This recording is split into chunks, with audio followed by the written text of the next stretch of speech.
Shalom saudara-saudariku yang terkasih dalam Tuhan Yesus Kristus. Renungan kita pada hari ini berjudul Kristus sebagai air kehidupan. Ayat renungan kita pada hari ini terambil dalam Yohanes pasal yang keempat, ayat yang ke-13 sampai yang ke-14, yang tertulis demikian. Jawab Yesus kepadanya, "Barang siapa minum air ini, ia akan haus lagi. Tetapi barang siapa minum air yang akan kuberikan kepadanya, ia tidak akan haus untuk selama-lamanya. Sebaliknya, air yang akan kuberikan kepadanya akan menjadi mata air di dalam dirinya, yang terus-menerus memancar sampai kepada hidup yang kekal." Perkataan tersebut diucapkan oleh Tuhan Yesus dalam sebuah percakapan dengan seorang perempuan Samaria. Pada saat itu, Tuhan Yesus sedang melakukan perjalanan dari Yudea ke Galilea. Dia duduk beristirahat di samping sumur Yakub di Samaria. Murid-muridnya pergi ke kota untuk membeli makanan. Biasanya orang-orang tidak pergi ke sumur itu pada waktu tengah hari. Namun seorang perempuan Samaria datang mengambil air. Kemungkinan karena ia ingin menghindari perempuan-perempuan lain yang membicarakan atau mencemoohkan perbuatannya yang tidak susila. Dalam Yohanes pasal yang keempat ayat yang ketujuh, ketika perempuan Samaria itu ingin menimba air, berkatalah Yesus kepadanya, "Berilah aku minum." Pada ayat yang ke-9, perempuan itu heran dan bertanya, "Masakan engkau seorang Yahudi minta minum kepadaku seorang Samaria?" Keheranan perempuan Samaria itu dijawab oleh Yesus dengan sebuah jawaban yang membuat dia lebih heran lagi. Jawaban Yesus pada ayat yang ke-10 berbunyi, "Jikalau engkau tahu tentang karunia Allah dan siapakah dia yang berkata kepadamu, 'Berilah aku minum,' niscaya engkau telah meminta kepadanya dan ia telah memberikan kepadamu air hidup." Jawaban Tuhan Yesus tersebut sulit dimengerti, karena dengan satu istilah yang sama, ia menyatakan dua hal yang berbeda, yaitu air dalam arti biasa dan juga air dalam arti kiasan.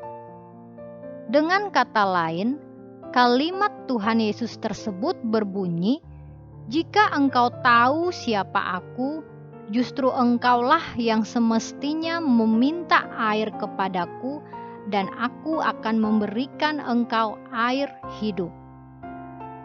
Apa yang dimaksud dengan air hidup?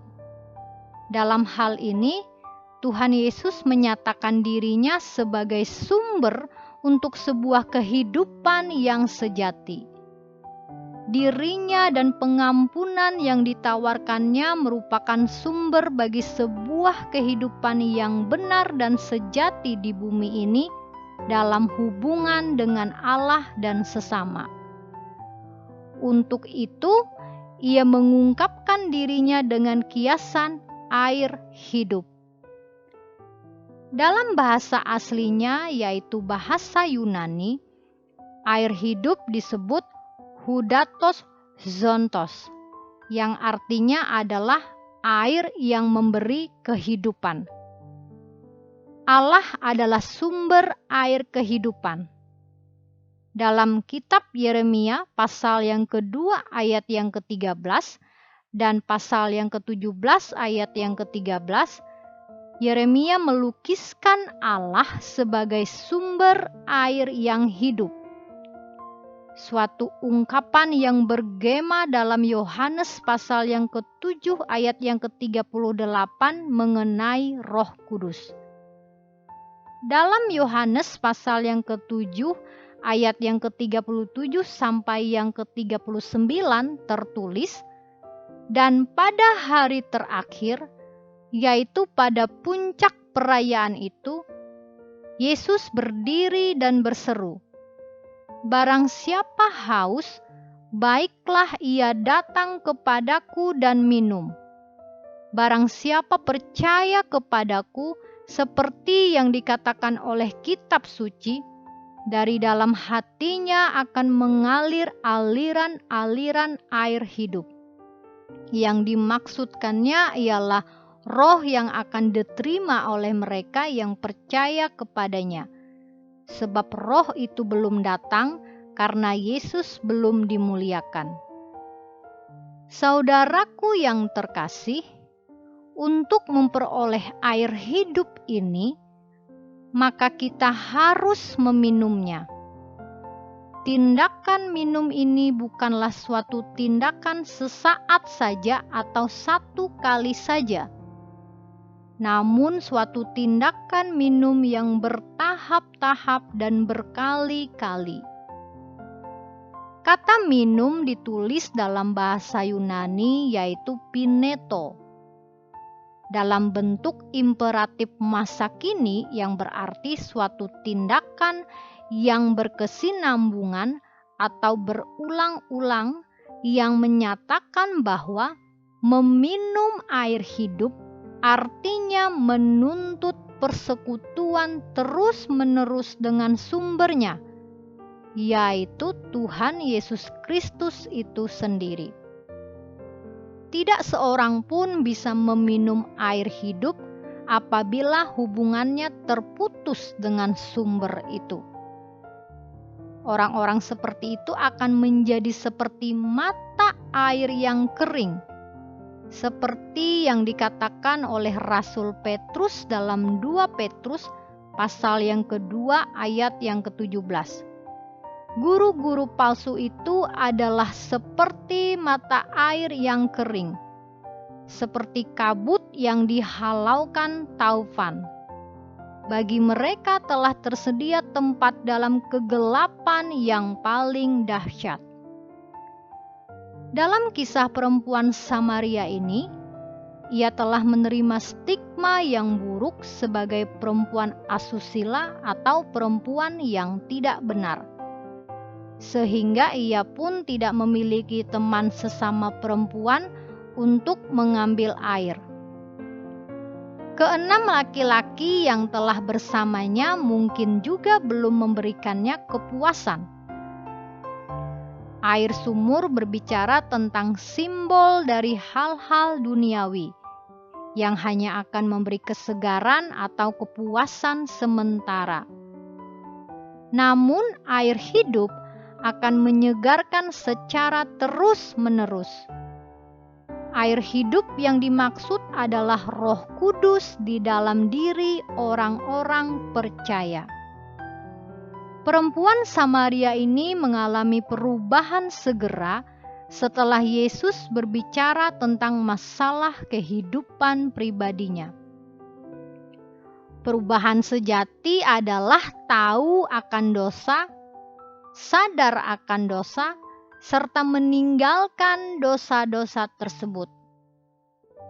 Respon perubahan dari diri perempuan Samaria ini memberikannya keberanian untuk memberitakan kabar baik pada orang-orang banyak yang ditulis pada ayat-ayat selanjutnya.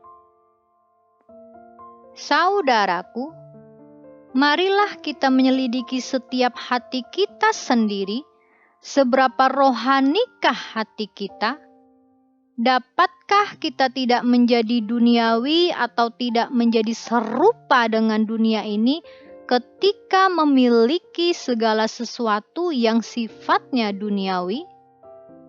Dalam Galatia pasal yang ke-5, ayat yang ke-22 sampai yang ke-23, Rasul Paulus katakan, "Tetapi buah roh ialah kasih, sukacita, damai sejahtera, kesabaran, kemurahan, kebaikan, kesetiaan, kelemah lembutan, penguasaan diri. Tidak ada hukum yang menentang hal-hal itu. Pada ayat yang ke-24 sampai yang ke-25, Rasul Paulus menegaskan, barang siapa menjadi milik Kristus Yesus, ia telah menyalibkan daging dengan segala hawa nafsu dan keinginannya. Jikalau kita hidup oleh Roh, baiklah hidup kita juga dipimpin oleh Roh. Dengan kata lain, jika diri kita dikuasai oleh daging, maka akan menimbulkan keinginan-keinginan daging. Sebaliknya, jika hidup kita dikuasai oleh Roh Kudus, maka hidup kita akan menghasilkan buah Roh. Oleh karena itu, Kristus sebagai air hidup dapat memberikan keselamatan dan kesegaran atau kepuasan secara rohani. Konsep kekekalan inilah yang mengokohkan kita sebagai umat percaya. Amin. Soli Deo Gloria.